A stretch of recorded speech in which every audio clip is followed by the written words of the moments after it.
Good evening, ladies and gentlemen out there in YouTube land. I am Deleted Scenes, human being, American, and YouTube Ronin. And I'd like to welcome you to tonight's episode of Live from Sparkwood in 21. This series chronicles the 1990s cult classic television series Twin Peaks, which ran on ABC for 2 seasons. Its prequel features The Return, which ran on Showtime in 2017, the films of David Lynch, and the multimedia surrounding Twin Peaks. Following along with me on this odyssey, the superfans. Last call, Troy Pacelli. Hello, hello, hello. His better half, Netters Network. Good evening.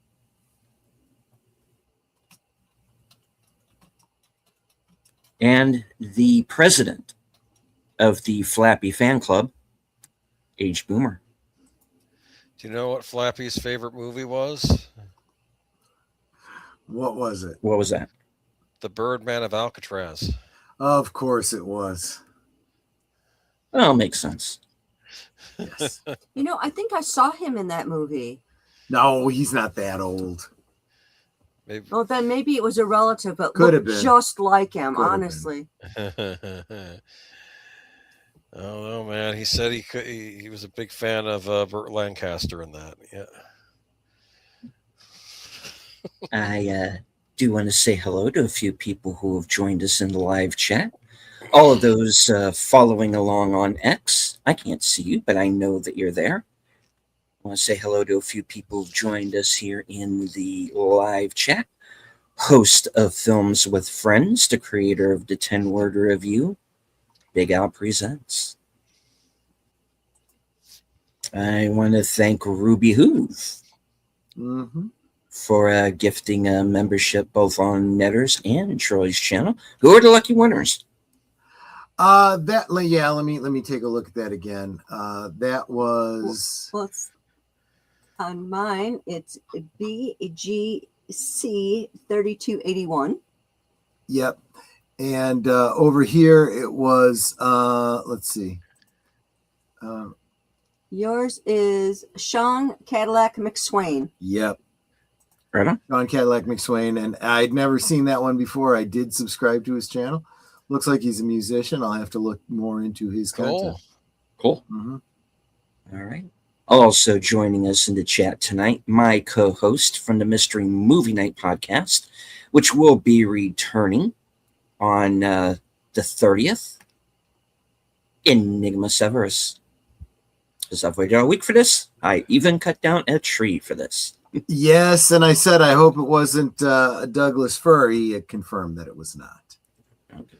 Was it a cherry tree? I don't think he could tell a lie if it was.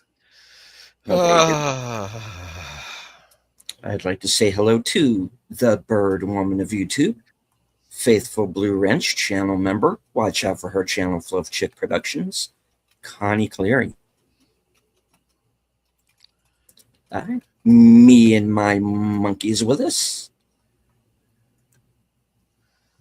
Hello, hello. Scrolling down, channel member JPRPH1. Jamie Lynn Simons is with us. My partner in crime, the toxic gunslinger, the man who cannot be killed, the host of Western Cinema Presents Action Theater and After Hours Karaoke, Al Talabir. Good to see you, sir. All right. Scrolling down, let me see if I've gotten everybody.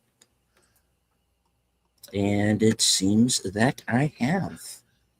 All right. I do want to go ahead and remind everybody once again that the Cosme link is pinned to the bottom of the chat, because that's where YouTube has chosen to place it this month. Apparently so, yes. And anyone who is coming on this broadcast later on, please remember that you can find Twin Peaks currently on Paramount Plus, should you choose to watch it there. And also is available on physical media, all 3 seasons. I highly plus recommend the, it on physical yes. media, yes.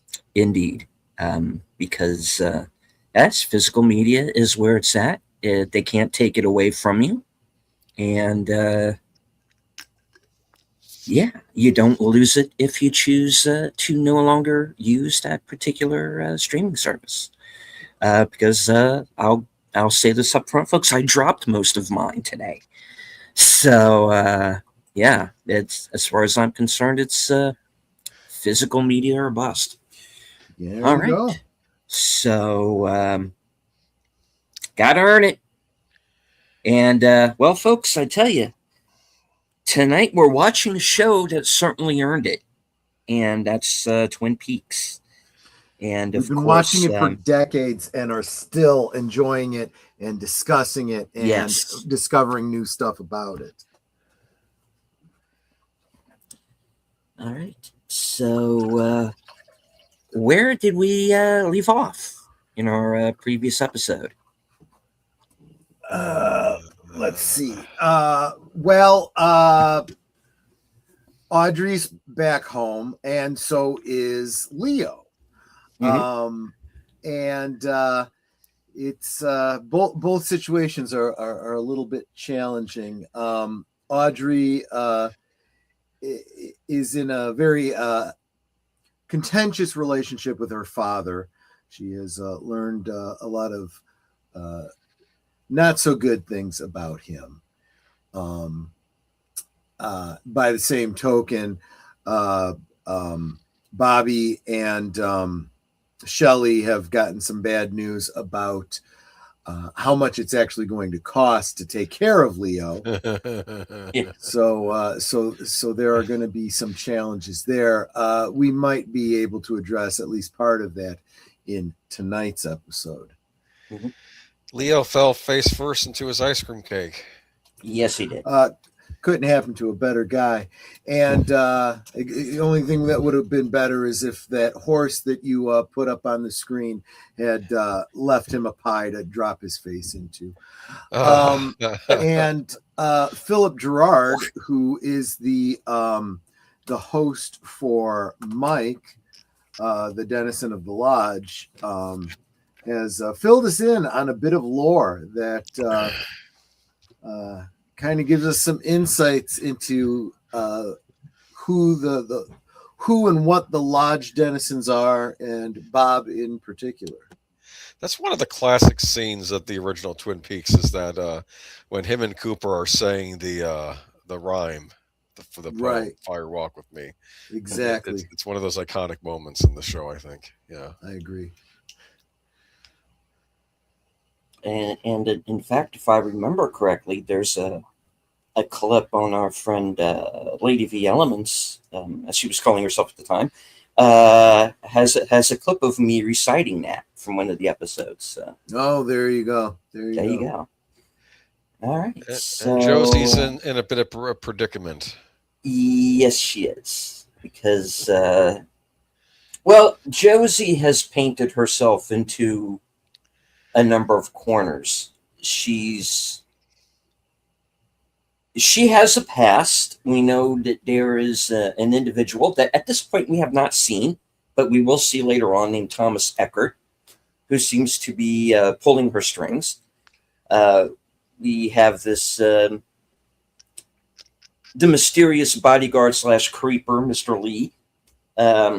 We also, and we have had hints throughout the show that the boating accident that took the life of our husband Andrew Packard was not an accident.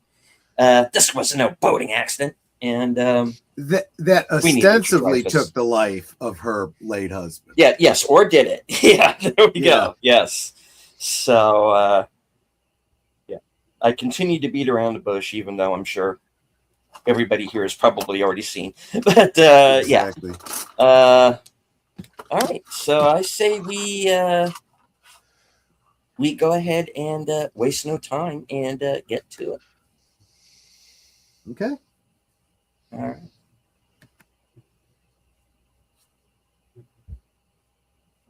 You want to count us down? All right. Or are you getting yours ready too? I'm not. I'm not seeing anything on Cosme. I'm just seeing a blank screen. Right. I'm ready to go when you are. Oh, okay. In 5, 4, 3, 2, 1, play. Oh, I see what you did. Okay, that was Yeah, my Flappy bad. had the flu that day, and they said we could just reuse one of the old shots. He says, "No, I'm a professional. We will shoot it despite that." It's a brave bird, Flappy. Well, I got to be honest. These blades here that they're showing sharpening, they went through about 6 blades just doing these opening scenes. They were like, seriously, these things are expensive. Can't we just do it once and reuse it? No, you got to do it every single time live. Oh, it's like Kubrick, man. Let's shoot it over and over again.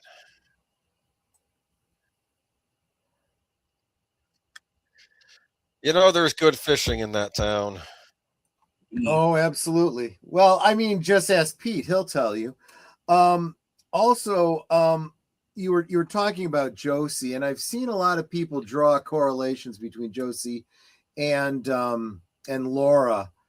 One thing I will say though is that I do feel that as existential heroes, I kind of see Laura as being the stronger. I do feel that Josie comes off as a femme fatale on the surface, but she's more easily controlled, I think. Oh, and did we mention Gordon's here? Oh, right.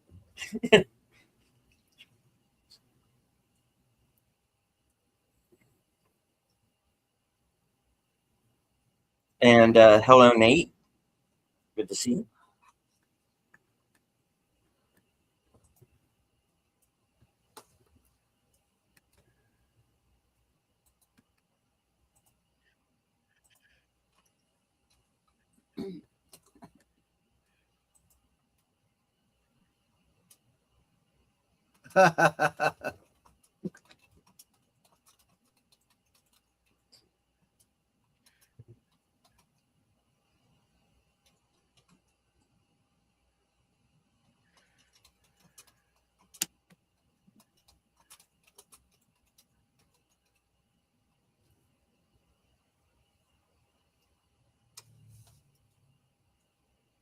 Afraid to ask. There's nothing Yeah. that's real hush hush when it comes to him. I wonder if he got tired of shouting. Well, he was a director, so he had to get used to it. Who's shouting? I always talk like this. Yeah.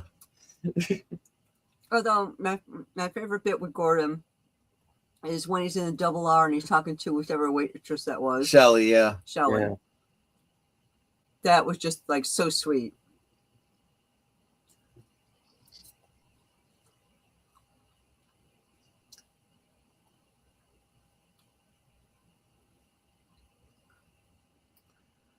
Yeah, this would get old real fast. I know how you feel. I hate that rabbit too.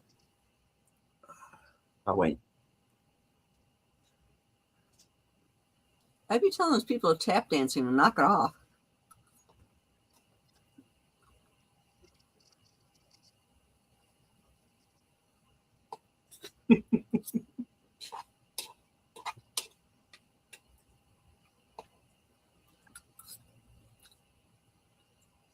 Yeah.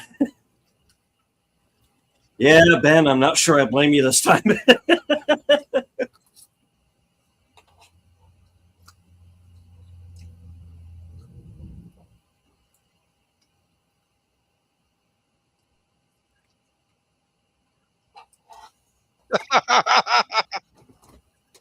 Man, dude. Also, Why are all the apparently naval officers bouncing rubber balls? I have no idea. They have a competition happening with China, the Chinese Navy. Okay, I don't know. You know, that's as good an answer as any. Oh no. Yeah.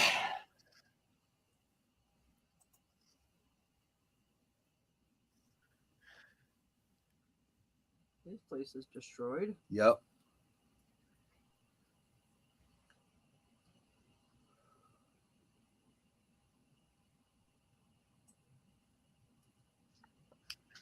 Man down. Yep.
Always dangerous.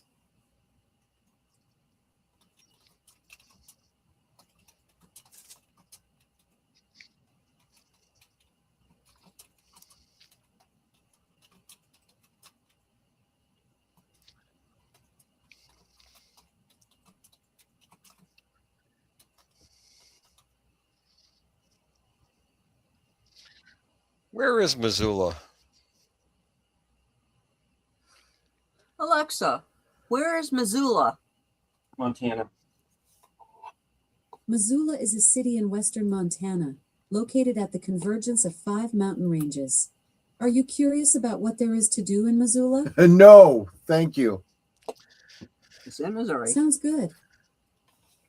Yeah, it's just a couple states over from Washington.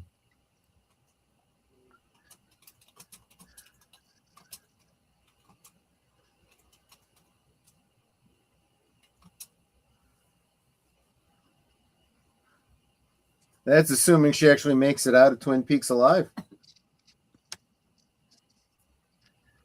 Notice she says galloping, and there's a Mhm. horse on tonight's episode, huh? Good point. Good point. Also, there's a part where your aunt swallows a bug. Mm. Also, speaking of running themes, the name of the title of the episode is "Lonely Souls." The Mike said they were looking for, in this place that has many rooms that are all alike, but different souls occupy them all the time. And also, we're going to be talking about the souls like the souls of shoes. Oh? Yeah, I want to cry at this one. You know? It's like...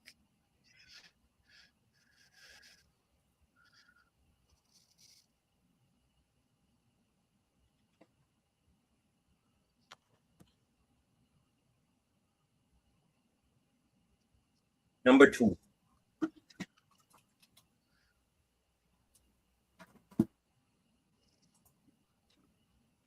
Meanwhile, Costa Missoula Johnson. Oblongata.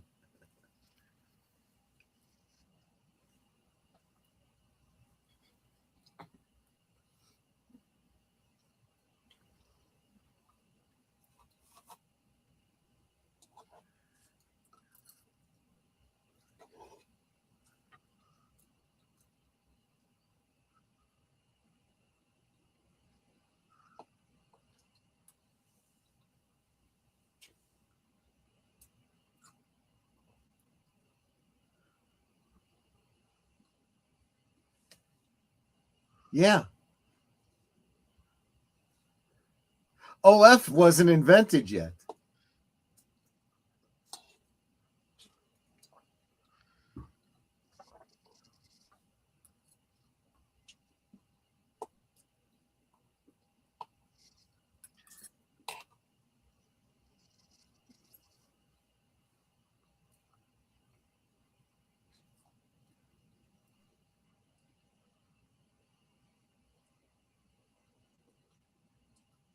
No, you're going to return the necklace because that's the intelligent thing to do.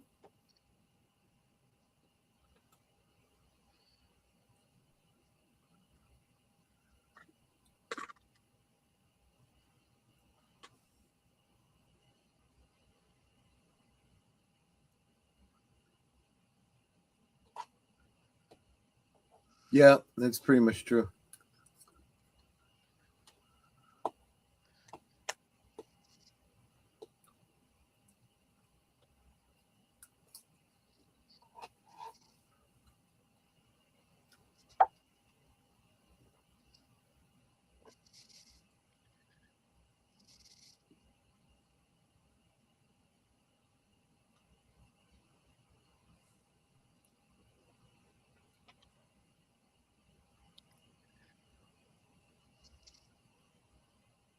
Well,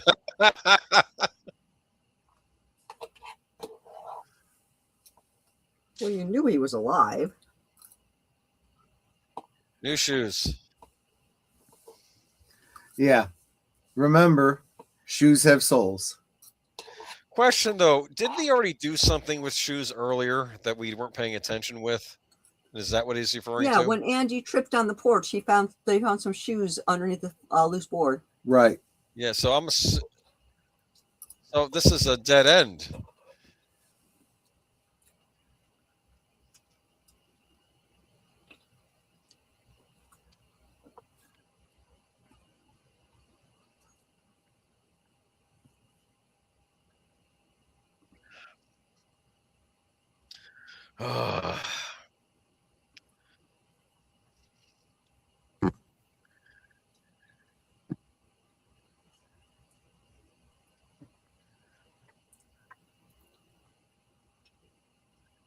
I don't know, but I'm going to find out. Now, yeah, because we were mentioning how they found his shoes, and the board that Andy got his face Right. struck with, and I'm thinking that that's what that's referring to, and they don't know about that because that's police business. So I'm thinking they're thinking something's there that has already been resolved.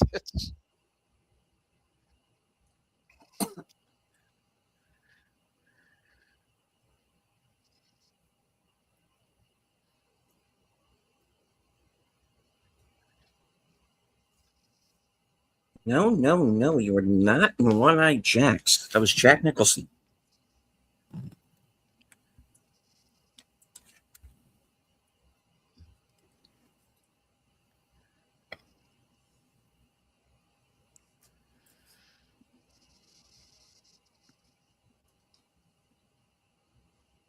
And I'm pretty sure we killed that Emery guy. Mm. Ah, oh shit. boy. Oh, yeah.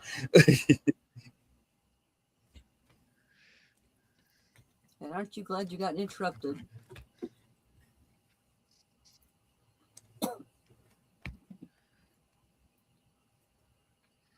How long have you known about it?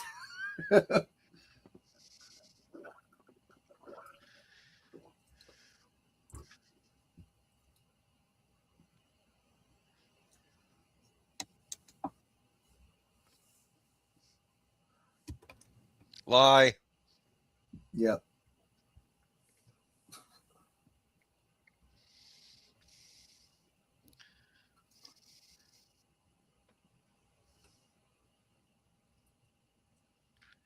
Yes, no. Next question.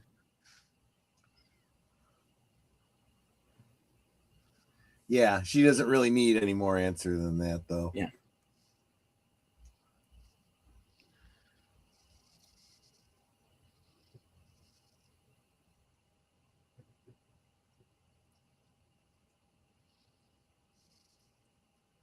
That's why her picture is on his desk. Yep.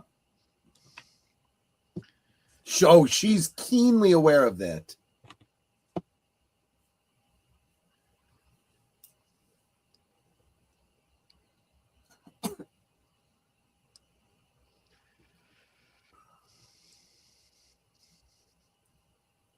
Well, that doesn't answer the question, though, does it?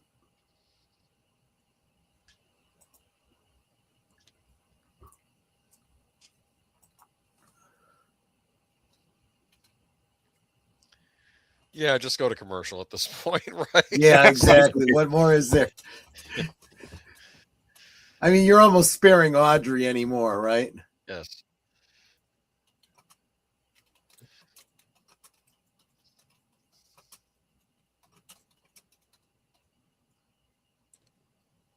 Oh, why can't the double R be real?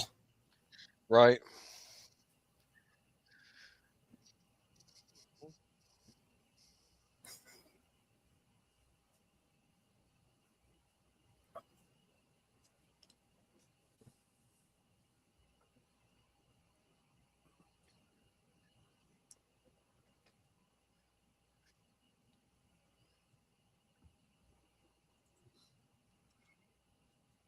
We may have to kill Leo.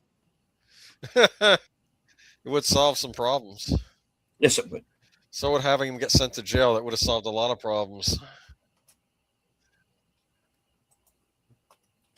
But you wanted free money.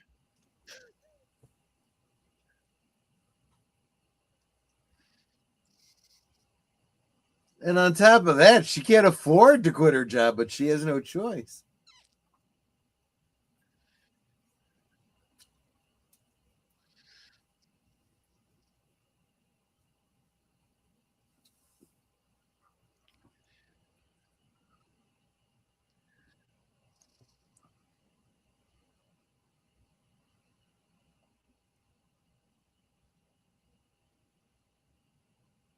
Or forgetting the fact that my husband shot yours.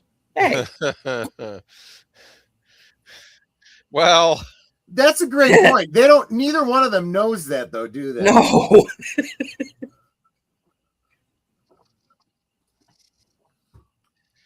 Just have a piece of pie, right? Pie solves everything. You know what? It's probably a better cure for most ailments than we know, right? Yeah. Crazy train. The Notice how everybody leaves. Oh, nope. We're out of here.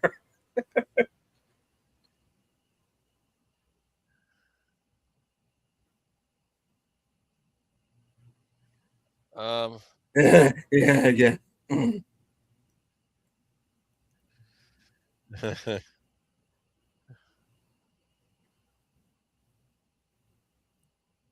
Please help me. Go along with it. You were not in 6 weeks. That was Dudley Moore. And Mary Tyler Moore. Very odd.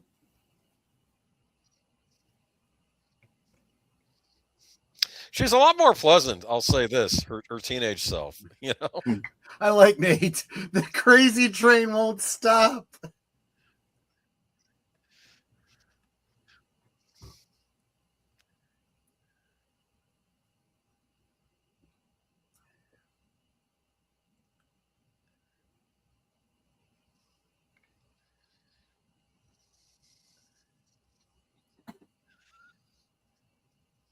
Yeah. Thank you. I'm quitting at just the right time. Yeah, right.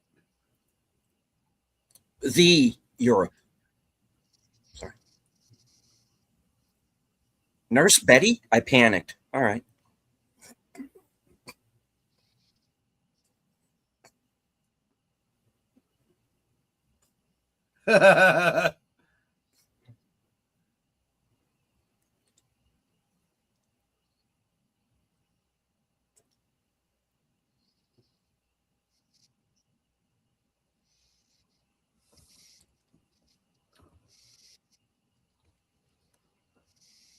Oh, Yikes. thanks, Ed.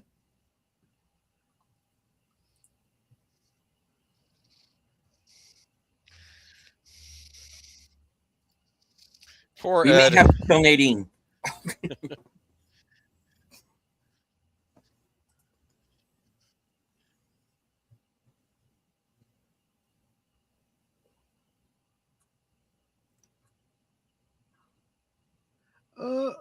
Crash.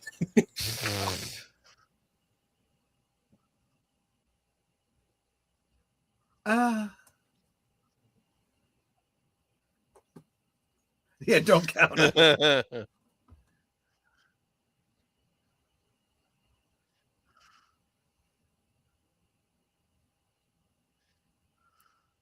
I am eventually going to have to watch The People Under the Stairs. Oh, It's a you've good never? one. Oh my gosh. Yes. Wes Craven. Yeah, if she kissed him to death, she would be crushing Oh him. shit! Oh, No! Oh, that look on his face. Oh my god!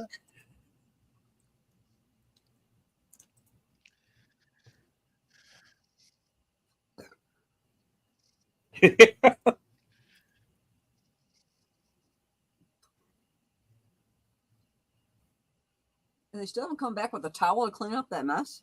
Hmm.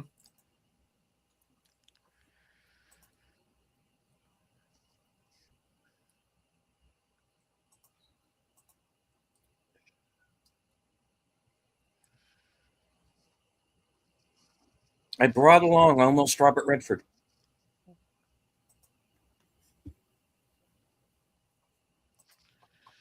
There he is. Haven't seen him in a while.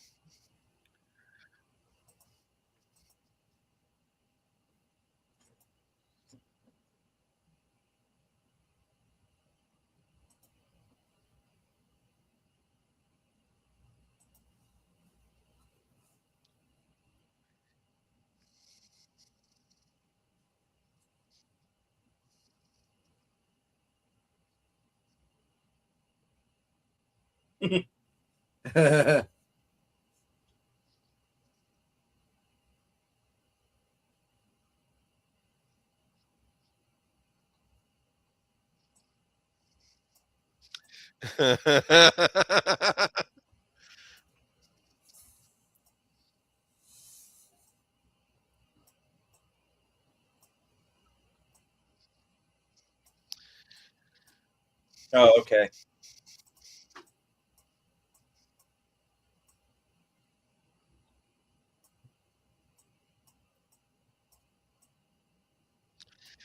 Now they're gonna have to bring them back to the repair shop again.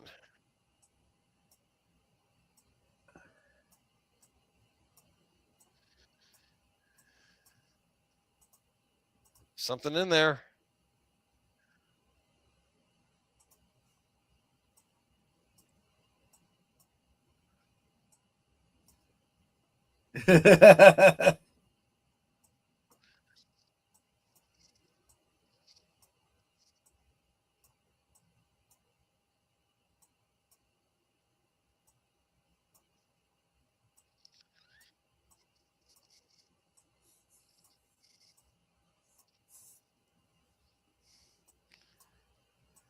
Oh, those donuts.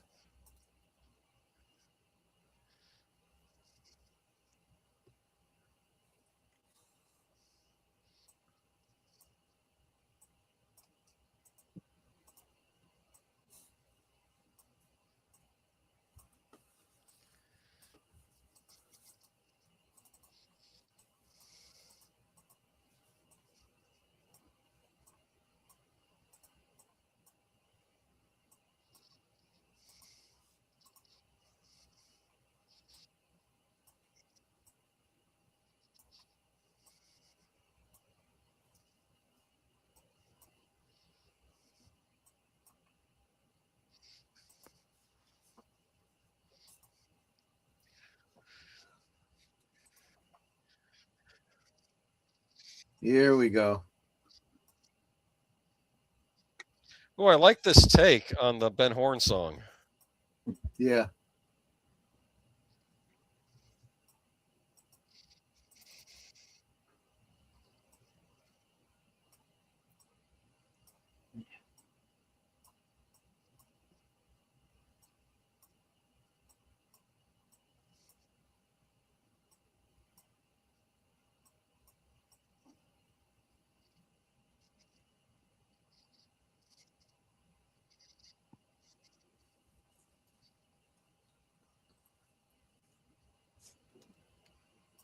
I would, but Jacoby would spring him.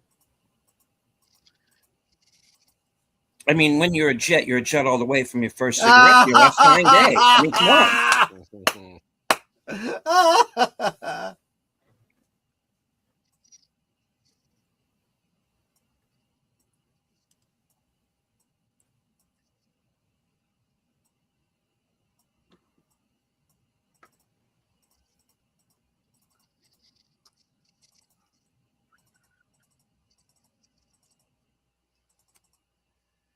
Yeah, you don't really have enough evidence yet. It'd be really hard to get a warrant for someone like Ben Horn with what they've got.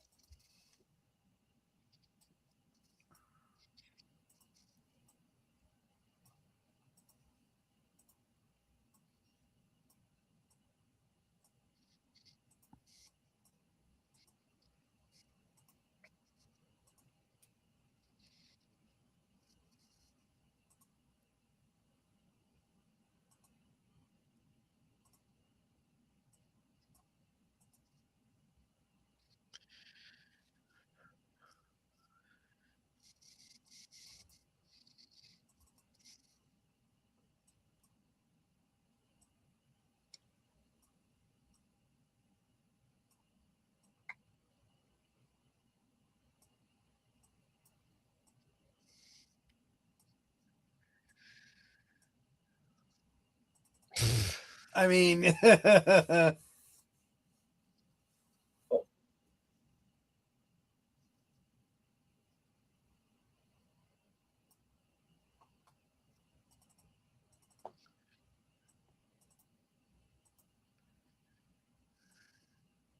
Ooh, handcuffs.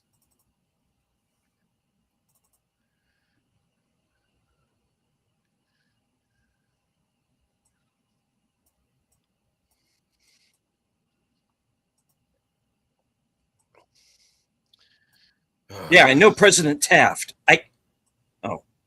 Nope. Really? Okay. Ben, they gave you the choice. yep. Now this is worse. You say, I'm sure this is a misunderstanding, and then you leave or call a lawyer, one or the other, okay? Yep, me. I get that a lot.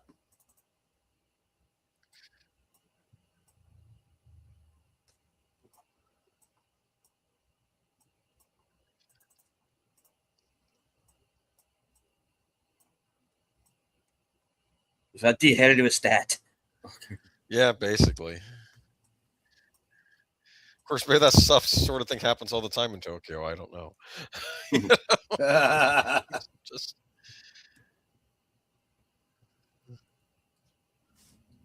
no more song.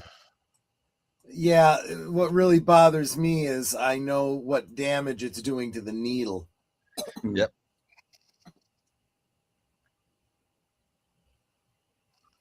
Now, at this point, watching the series the first time around, and a few people that I knew that were also watching, everybody was convinced at this point that it was Leland the entire time. And I didn't want to go there. Right. And, well, yeah, this is where I get disappointed. Because even if he did the one thing, which at that point I was convinced, yeah, that happened, that doesn't necessarily mean he killed her as well. You know, that could have been and misdirect. that's one of the things that Grace said at one of the get-togethers. She said she was kind of she and Charlotte both were like kind of heartbroken that was the case. You know, when they found out, they're like, all of the options were bad, but that was the worst. Yeah. Owls, the Roadhouse.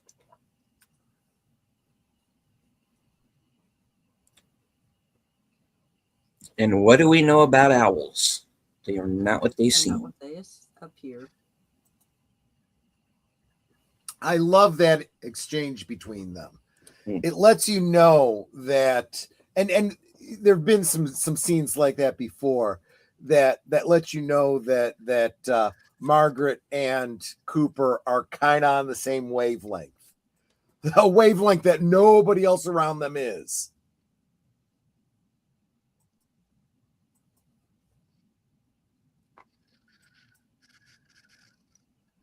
Pete.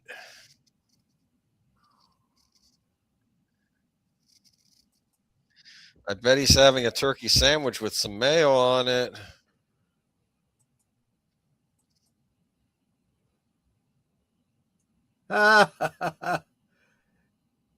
Hey, I'm not that way, pal.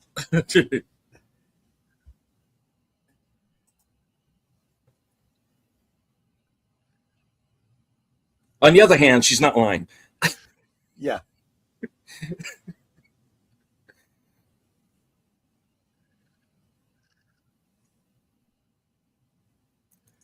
She is good. Yeah.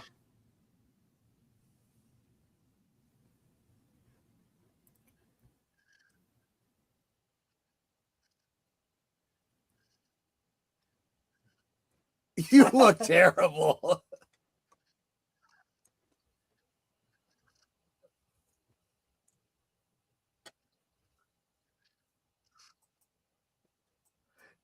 That's so Pete, right? He sees the humor of the situation, then he breaks down. Well, because he thought, Oh boy.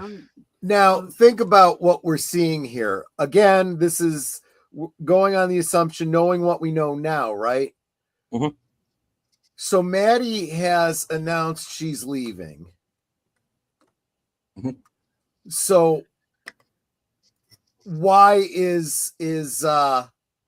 why I almost said Grace again. Why is Maddie? no, Mom. yeah, why is she crawling on the ground, crawling down the stairs, unable to stand up?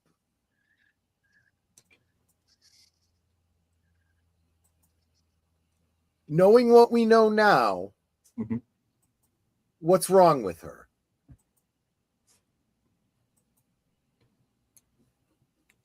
She's been drugged again. Exactly. That's exactly right.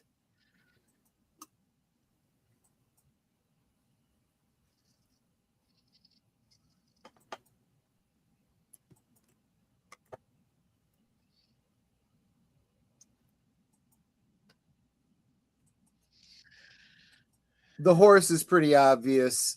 You know, it's a dual meaning. It represents death. It also represents specific drug, which may or may not have been administered here.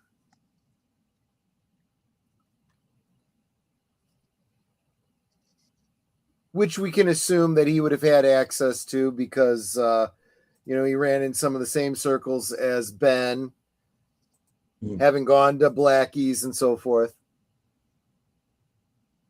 Yeah, it's all your fault Harold Smith is dead.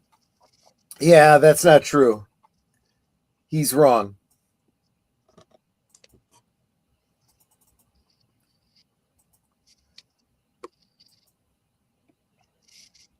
Like I said, she screwed up the investigation. Like I said, send Cooper over there. He probably could have gotten that diary intact. I'm sorry, but good intentions don't make up for what you did. Exactly. She wants to be Nancy Drew. I don't get Right. it. Now, I drew an analogy between what she was doing and what Audrey was doing, and Audrey's turned a corner. She realizes she went off half cocked, but she's making the right play. She's telling everything she can to the authorities.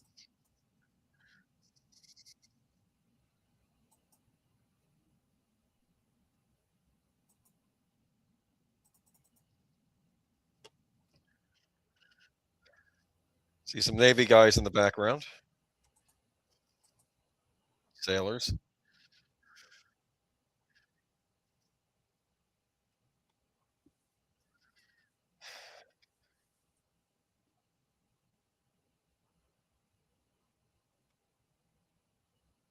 Well, that's because you're weird and she doesn't like you.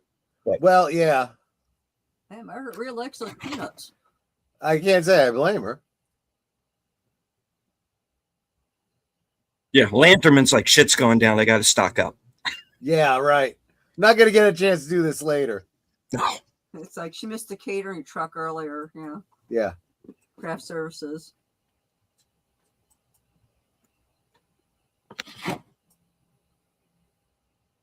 Oh, you're so broken up about causing someone to take their own life. You're flirting. Oh, this whole business with her and Harold and all that made me dislike her. Oh, yeah.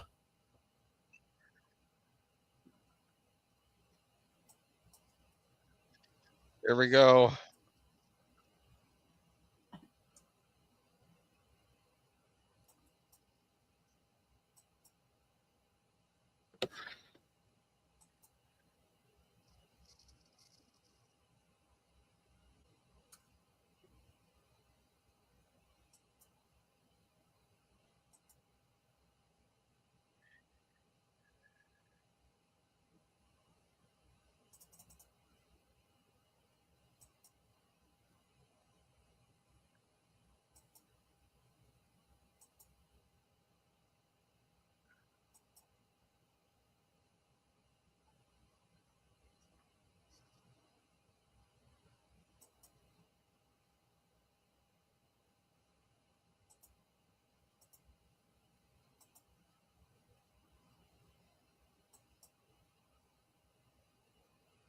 Quite literally. Dude's got to work on a stand-up. Yeah. Yeah, that's not terribly funny. No.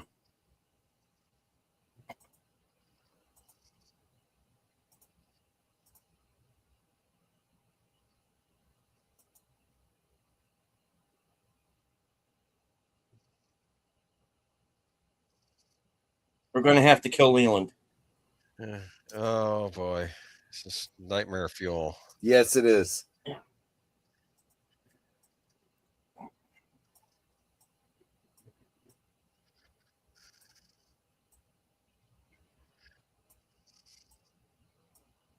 That whole mirror camera bit was actually pretty good. Yeah.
Oh, that's why I'd be picking up a fireplace poker and swinging it at this guy.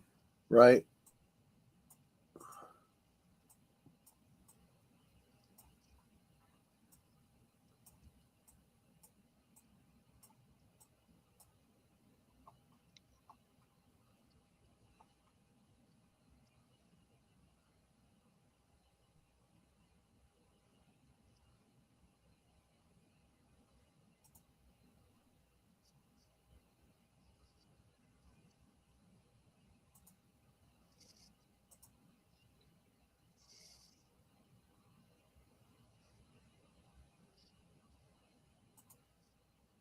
Right about this time, they're probably wondering, how many times do we have to do this? Right.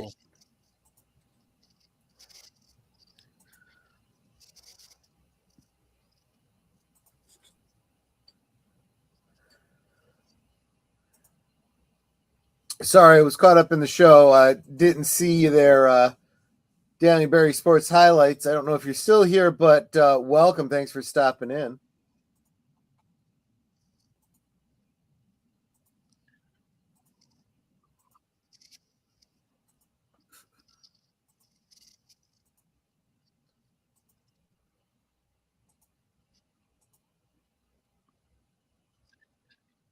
What is Maddie seeing? Is it just Leland, or is she also seeing Bob? A lot of people have debated about that, but the general consensus seems to be that at this point she was able to see him as Bob. Right, because she did see him that one time, didn't she? Yeah. I think.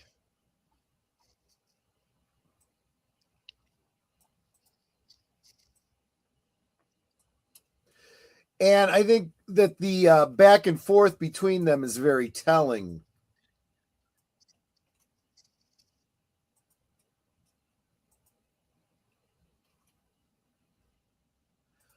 So you get the impression that not only is Leland not in control, he's very tortured by this situation.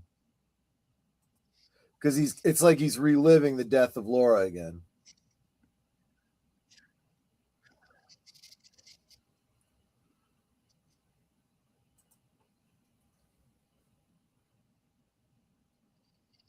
Yeah.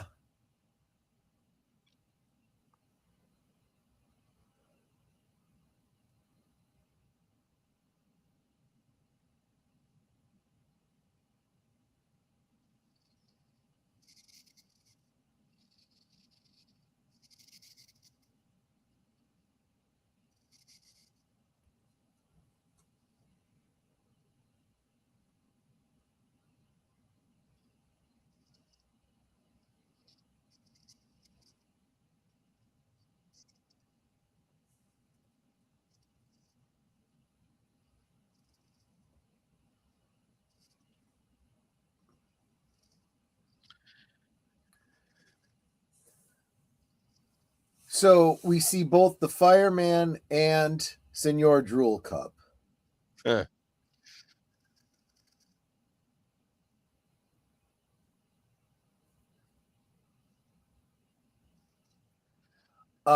When she said there are owls in the roadhouse, I believe that's who they were referring to. And of course, his apologizing could have a double meaning. Right. A, leaving you on the floor shot like that, and sorry for Isn't what just happened that you don't know about yet. Yeah.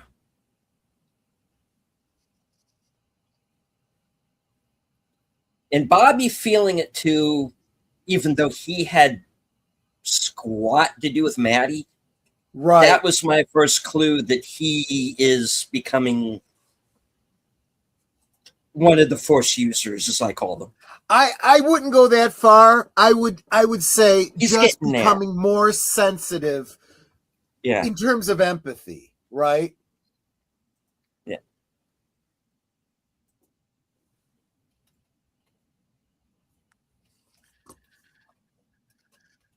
Because I mean, let's face it, he was kind of in touch with some of it early on, right? You know, you hypocrites, you know, we all killed Laura, you know.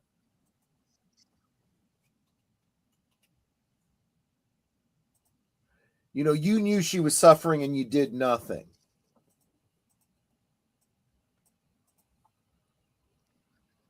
So I do think that he is keyed into a lot of this. And I do think that you're absolutely right. This is where he starts making that pivot to wanting to do something, right? Which I'm sure is what leads him to become a sheriff's deputy. Yeah. And of course, the first time that Piper Laurie is credited as Taja Mora, because no one had up to that point, which was kind of the clue that this was someone who was already in the cast. Exactly.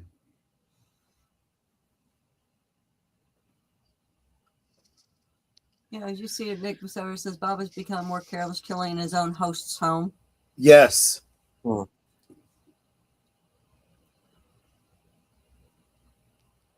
Well, there's also this element of it being not premeditated, simply by virtue of the fact that she kind of sprung it on them that she was leaving. So it's like, it's got to be tonight. It's got to be now. Well, she was just saying, I think it's time for me to go back. She came for the funeral. It wasn't her intention to stay forever. Right.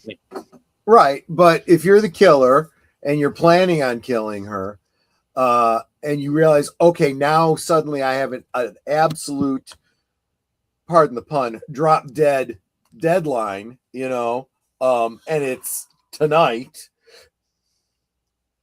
He doesn't have time to plan things out. Plus, I think there was some serendipity for him with the fact that Laura was doing what she was doing the night she was murdered, which was out of town, away, from prying eyes and so forth. He was able to follow her to the cabin and so forth, which made it very convenient for him. Which, folks, is why you always tell your kids, if you're going somewhere, make sure you go in groups, make sure you're never alone, make sure people know where you are, Yes, I got to do that when I'm going to be taking an Uber or Lyft. It's like, I will not only write down the information of this is the car I'm going to be in, because it gives you the license plate number. I give that too, and I leave that for Troy going, if something asks me, this is the last car I was seen in. Here's the make and model. Here's the license plate number.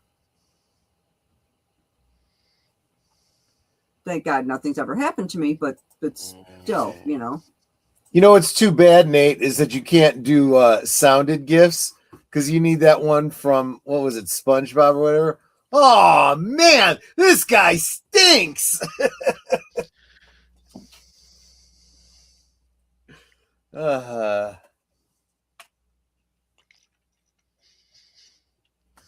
Yeah, that's a pretty brutal one, and you're right. This is of course the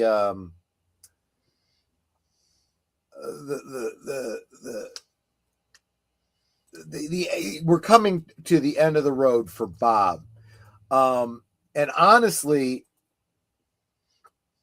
his hanging on here is kind of problematic for him, because he already lost the battle when Laura died. He was planning on Laura being his new host. She intentionally denied him. So now he's kind of stuck, and the crimes are, circling around Leland. By the way, yeah, this is the episode I just realized that if you didn't already know that Leland was Bob, this was the big reveal, right? Mm-hmm. But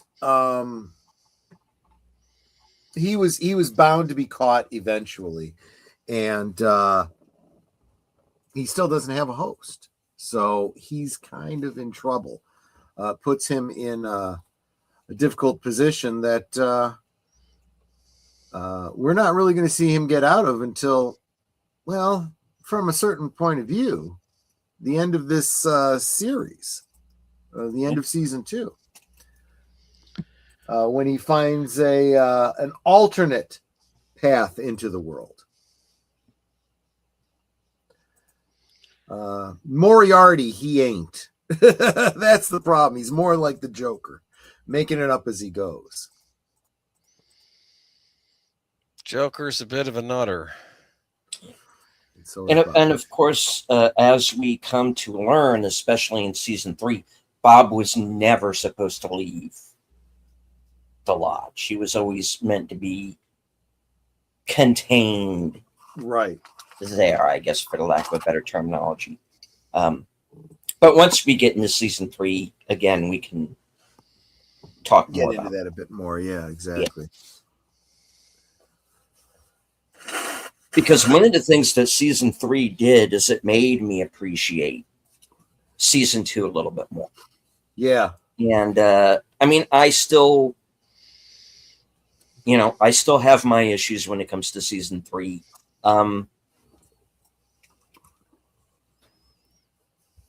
and maybe this will clear up a little bit more once I get there. I could have done without all the cameos. Yeah. That I felt kind of didn't go anywhere. You have Richard Chamberlain on your show. Yeah. To come on and say one line, I don't get it. What the hell was Charlene Yee's part about? What's Charlene Yee about in general? I don't know. But and some things that I would have liked to see it expanded upon. James obviously has a subplot going on that I think is kind of surface level. Yeah. But like I said, when we get to season 3, we'll talk about those. But yeah, it's the thing to remember is that the murder was never supposed to be solved. Right. That was never the intention. That was just supposed to be the catalyst to it's the springboard to all of the other stories. Right. That were going on, and this FBI agent uncovering all of the dirty little secrets of this town. Right. I was always of the mind that he would solve it, but that it would be something that would be years down the road. Because you got to understand, when I was watching the show during the first season, my mindset was this thing's going to be on for 10 years. And there's all sorts of places where this can go. And whenever I said a show's going to be on for 10 years, I was usually right. By the time they got to the first commercial of ER, the first thing I said was this show's going to be on for 10 years. Yeah. And it was on for like near 20. Yeah. So I was usually pretty good at kind of prognosticating such things. And I think one of the places it kind of goes, I kind of want to see what the alternate version would have been if there wasn't the network meddling. And of course, the network meddling was at the hands of our old pal Bob Iger. Yes, it was. As we've come to learn. Man has done so much damage to entertainment. Yes, he has. And this is why you don't put a weatherman in charge of your TV station or your movie studio. Yes, you don't put the weatherman in charge. You don't put the coffee girl in charge. You put people in charge. You know what the hell they're doing. Right. But I'm curious to see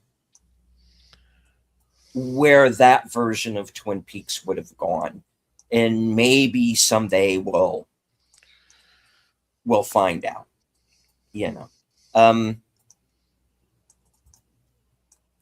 It's one of the there is an alternate reality where we got that version of Twin Peaks, right? And from what I hear right now, off there for a little while. We'll go from there. And from what I hear right now, David Lynch is out there exploring that alternate reality. He might be. Yeah. I like to think he is. Yeah. Fighting evil in another dimension, as I call it.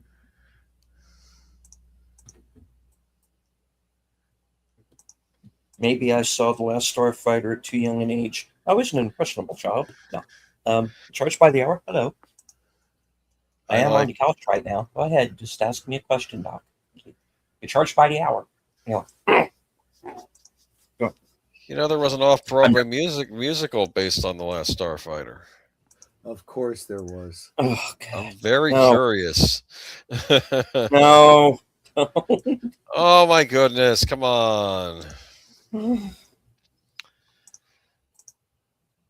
Why do they got to turn everything into a musical? I don't care. I want to see the Lost Boys musical. Of course you do.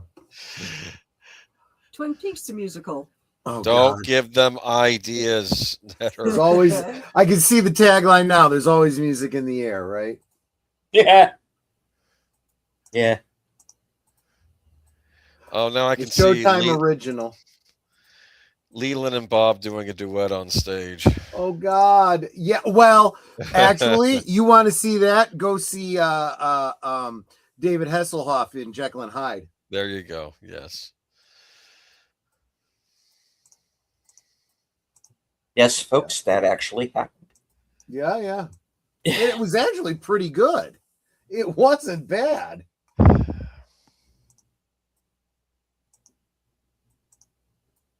I don't know. B.O.B., I spell it Bob.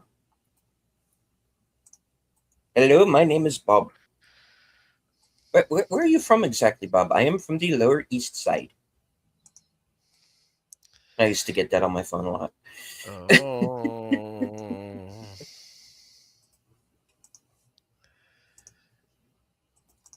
These guys, this is way off topic, but I had some people try to scam me one time, and they actually said that they were feds.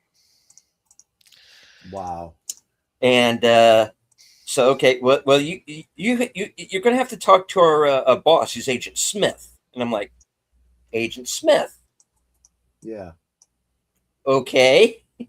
Yes, I saw The Matrix too. Thank you very much. Right. So, okay, I kind of got to the point where I was kind of, okay, I'll humor these guys. And of course, who is it? Hello, I am Agent Dave Smith. Yes, you are. Yeah. Okay. Yeah, see, I couldn't, and I know there's YouTube channels that actually actively do that, where they scam the scammers and stuff. I wouldn't be able to take that seriously. If when he said that, I would have been like, "Of course you are. Of course you are. Tell me more."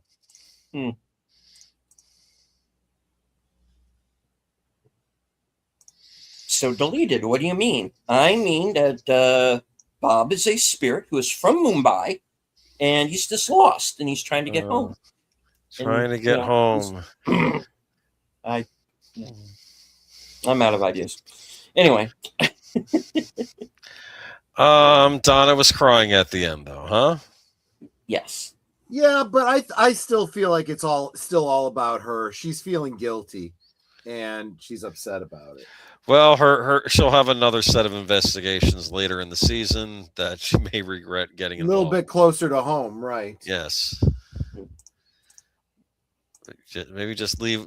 You know what the thing is? The phrase "leave well enough alone" fell on deaf ears with hers. Okay. Yeah. Speaking of musicals, I was in a musical called The Apple Tree, and when you do high school, theater, sometimes a play is written for a specific ensemble, and you might have someone play complementary roles in different parts of the play. Robin Williams was well known for doing that, right? But in high school, they want to get as many kids involved as possible. So the role of the serpent in the Garden of Eden is supposed to be played by the same actor who plays a lion tamer in the Lady and the Tiger segment. They split that up. I didn't get to play the serpent, but I got to play the lion tamer. And they both have a song, or we both had a song that is very similar. So basically, we were each other's understudy. If something had happened to Tony Melenda, I would have been able to jump into his role. The song is basically about forbidden knowledge. In my part, the princess is trying to save the captain of the guard, who she's in love with, who is being charged with this relationship with the princess that he's not supposed to have. By the king. He is being put into an arena where he's got to choose between two doors. Behind one is the princess's handmaiden, which means he has to marry her and live, although albeit not with the woman he loves. And the other one has a man-eating tiger, so he'll be killed. and she's trying to save his life. So she's trying to find out from the lion tamer, who's the only one who knows, or the lion keeper, whatever you want. He's the only one who knows, which door has the tiger behind it. And the whole song is, after she's trying to get the information from me, is me telling her, Princess, there are things that it's better not to know, because once you know, you can't pretend it isn't so. And so ostensibly I give her the information she's seeking, and then she kind of breaks down, not knowing what to do, because she could save the guy that she wants and still lose him, or in jealousy, she could let him die.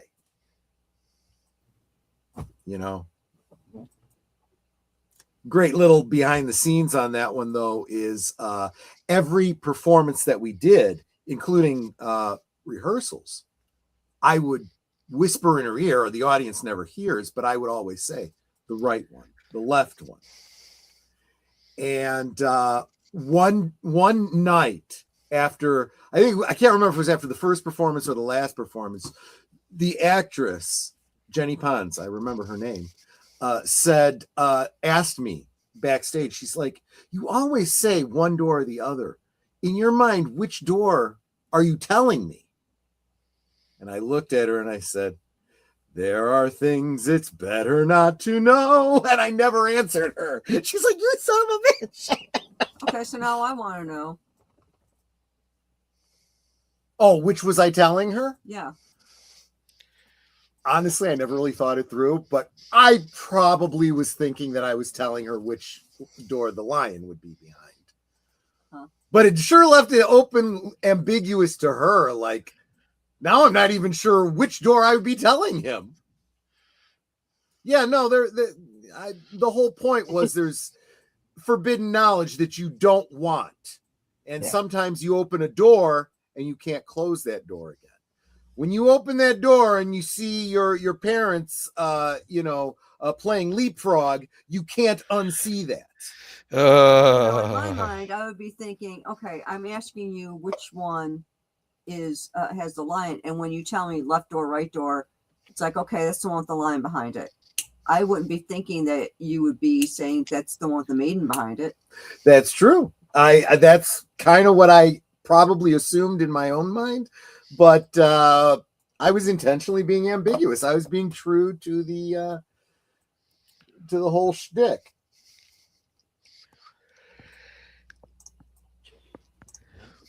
Apply to our resident Klingon, Mark Malnikoff. Good to see you, sir. Here I are at the end, yes, but you're in time for Sherlock Holmes, which starts in 10 minutes. So I'm going to have to be heading out very soon. Indeed. Nate also says, some guys tried to scare me over the phone by saying they had my daughter. Do I need to wire the money at their account? But since I have no daughter, I said, keep her. You gotta be careful because they say now with AI being able to, with being able to make my voices, it could be your daughter. Oh, yeah. There was a scam that they did that where they, using AI, cloned somebody's voice and, told the grandmother, we have your grandson and he needs money, or, we're going to break his kneecaps or whatever. And it was all completely fabricated. He was perfectly fine.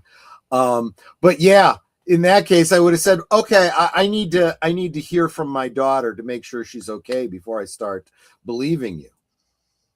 See what they did, because you don't have a daughter. So it's not like it would have been your daughter you would have been hearing, but that would have put you in an awkward situation too if they really had someone there that maybe they just got a wrong number. Holy cow, we have a whole new David Lynch movie here. He gets a call that his daughter's been kidnapped, but he doesn't have a daughter, but somebody's daughter's been kidnapped.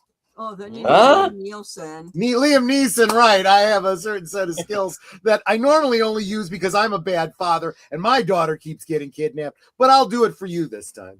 No, wait a minute, though. He had told his daughter she couldn't go on the trip. It was the mother who said, yeah, you can go ahead. Go ahead. Yeah, that's true. She's You're a right. bad mother. He's not a bad No, father. you're right. You're right. He literally killed for her.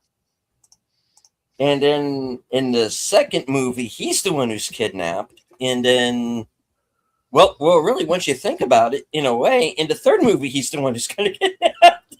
Yeah. Even though it's by the police, but still. But I'll tell you, Which I will think if I was happen. in that situation, I would definitely be holding that over my ex-wife's head every single time.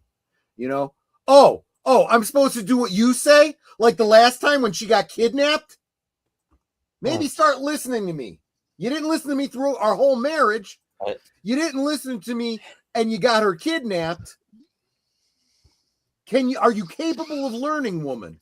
You are aware that you're putting more thought into Taken than to people who actually made it. Probably. You're probably right. But then again, here we are analyzing, a couple dozen episodes of a TV show from 40 years ago. So, Nowhere I'd rather be. Hello to the tired midnight blogger. Why are you bringing up childhood trauma? Well, I apologize. Yeah, exactly. I'm gonna do that. Mark says, isn't stuff that can't be unseen? Yes, agree. Sometimes best not to know. All right. And with that, yeah, I see that we go ahead and close it out here because we do have another show that we have to get to. So we will go one time around the horn. Troy, what is coming up? Right after this, we'll be over on the next installment of the Casebook of Sherlock Holmes, The Illustrious Client. That will round out our mystery night for tonight. Tomorrow night, of course, is WTF Wednesday on Liquid Lunch at noon Central. Don't know what I'll be ranting about, but it'll be something. Thursday and Friday's Liquid Lunch are pre-recorded, so they will still be happening, as is Last Call. In fact, it's already been posted. It is scheduled for regular time, Friday night at 9 Central. Agent Boomer and I are talking about the summer films of 86? 86. Yes, 30 years ago. There you go. So, but I will be out of town this weekend, hopefully back in time for Doctor Who on Sunday. Cool. Never. After this, of course, I'm going to be simulcasting with Troy for Sherlock Holmes. Thursday, we're out of town, so there's no Thursday things. But the following week there will be, and a special giveaway with returning guest Robert James, and we'll be giving away a signed copy of his movie One Step Ahead. We will also be starting an hour earlier next Thursday, so make sure you look for that. Let's see, Saturday is going to be Big L's week, so I hope y'all join him over there, because y'all ain't going to see me again until probably next Tuesday. Well, if we get back in time on Sunday, I'll probably be sitting in on Doctor Who with Troy, but unless you're completely knackered, which is entirely possible. Yeah, well, I can always take a nap on the sofa. That is true too. So yeah, y'all ain't gonna see me again until next week. So that's all for me right now. Boomer. You can catch me this Friday on with Big Al, I believe at 7 Eastern. I better double check that though. And it's going to be for Robin of Sherwood. And we're going to do a rewatch of 2 more episodes of Robin of Sherwood. And then you'll see me again on Friday with the Last Call pre-recorded stream. And then on Sunday, Geeky Geezers with special guests, Steven and Lead Scenes, and Big Al will be joining me. So that'll be cool. There you go. Right on. Okay. As for myself, Thursday, I will be joining Outlaw Bill for Action Theater as we watch the 40th anniversary edition of John Carpenter's classic, Big Trouble in Little China. Nice. All right. That'll be at 5:30 p.m., our regular time. And, well, there might not be Thursday things this week, but there will be coming attractions. At 11 p.m. this week we also have Action Theater Extra Dose for another 40th anniversary edition. This time, The Karate Kid Part 2. That would be at 4:30 on Saturday, which is also my birthday. So I'm going to try and fit in a maybe like a little birthday show at some point. Later on that night, I am going to be joining Big Al for Films with Friends, and we're going to be watching Time Cop. Cool. Jean-Claude Van Damme. Sunday, I will be joining Bill once again for Western Cinema Presents, and we are going to be continuing from last week as we watch episodes 3 and 4 of 1883, the Yellowstone Origin series. Mm-hmm. Let's see. Unscripted. Don't know if I'm going to be doing that or not. Stay tuned, because I am going to be on Geeky Geezers as well. Oh. And I am also going to be my program Reserved Seats, as usual, at 11 p.m. ish. We'll see. Maybe a little bit earlier, maybe a little bit later. And Joe's Atmosphere is going to be joining me this week. We'll finish on time. Don't worry. Yeah, we'll get there. Thank you. And let's see. Tuesday, join us right back here. Same bat time, same bat channel. I do want to bring up a couple other things here real quick. I saw Iron Lung over the weekend, Markiplier's film, and got a few things I want to say about it. So there might be a review coming up. Cool. And also on the 14th, special edition of Action Theater. Again, another 40th anniversary. Bill and I are going to be watching this is going to be a special Tuesday edition of Action Theater. And Bill and I are going to be watching the extended version of Aliens. Nice. So join us for that. Real quick, Nate in the chat. No, the first Taken was thought out. The sequels had no thought except money, money, money. True. One time around the horn, isn't that what Ben Somey said? Don't think about that. And Mark Malikov says, I had barbecue flappy for dinner. Coleslaw, baked potato. That's not nice. Take that back. Okay. All right, folks. We're going to go ahead and wrap it up. For those,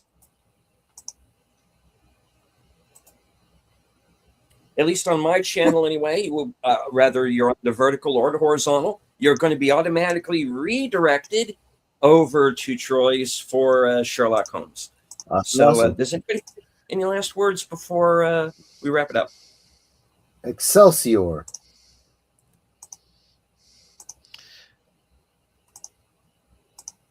Bananarama. I'm sorry. Anyway, good night. You're all Osmo. Yes. Indeed. And as I always say at the end of every broadcast from HQ, in all points north, south, east, west, and beyond, good night, take care, stay strong, be safe and healthy. And if your uncle starts singing show tunes, it's time to run. Mm-hmm. And this is how we win.